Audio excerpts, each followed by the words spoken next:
Ah là là, le film Ninjago. Voilà un film que j'ai beaucoup apprécié de voir au cinéma. En effet, ça m'a changé énormément de la série que je peux voir sur ma télé, alors que voir un film au cinéma, c'est beaucoup plus impressionnant. Effectivement, certaines choses m'ont déçu dans ce film, mais après l'avoir vu plusieurs fois, il est vraiment génial. Donc je vous propose une petite vidéo intitulée Les secrets du film Ninjago, et il ne vous reste plus qu'à mettre un petit pouce bleu sous la vidéo et à vous abonner. C'est parti!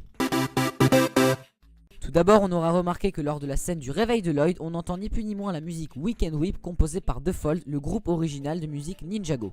On notera également que le groupe qui a composé les musiques Found My Place, It's Garmadon and Your Heroes on the Way ont également composé des musiques du film Lego Batman.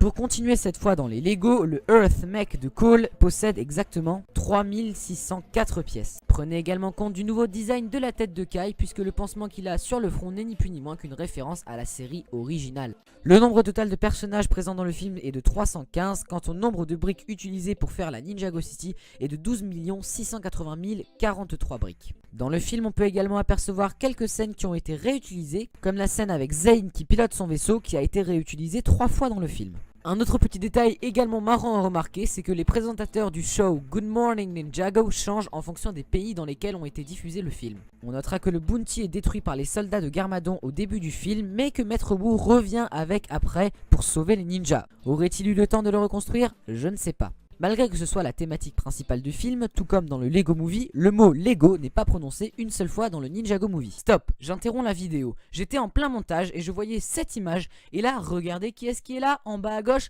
Oui, ce sont les parents de Jay. Je ne pensais pas qu'ils étaient présents dans le film et pourtant si, je l'ai remarqué comme ça par hasard. Je suis vraiment content d'avoir vu ce détail. C'est parti! Les plus malins auront également remarqué que dans la scène où Lloyd rentre chez lui, en haut, sur un panneau publicitaire, on aperçoit Lloyd en tenue Hands of Times. Quant au combat entre Wu et Garmadon, lui aussi regorge de petits secrets. Tout d'abord, on notera que les 7 papillons de Shaolin que Garmadon lance contre Maître Wu, eh bien, ne sont pas 7 puisqu'il n'y en a que 6. C'est d'ailleurs le numéro 5 qui est sauté lorsque Garmadon les compte. Pour continuer dans ce combat, lorsque Garmadon arrache le pantalon à Wu, ce n'est ni plus ni moins qu'une référence au film Lego Movie, plus précisément à l'émission Où sont mes pantalons? Ceux qui ont un œil de lynx auront également vu la présence de jouets dans la ville de Ninjago. Oui, en effet, tout comme ce robot, cette télé, ou encore cette tour un peu bizarre, je sais pas trop comment la décrire, mais c'est un jouet, ouais. Et pour finir, certaines scènes présentes dans les premières bandes annonces du film Ninjago ne sont tout simplement pas présentes dans le film. Dommage, je parle notamment de la scène où Lloyd dit à son père qu'il est, Lloyd, ou encore la scène entre les deux jeunes mariés qui promettait d'être relativement sympa. Merci à toutes et à tous d'avoir regardé cette vidéo, c'était Lego Caron, ciao tout le monde.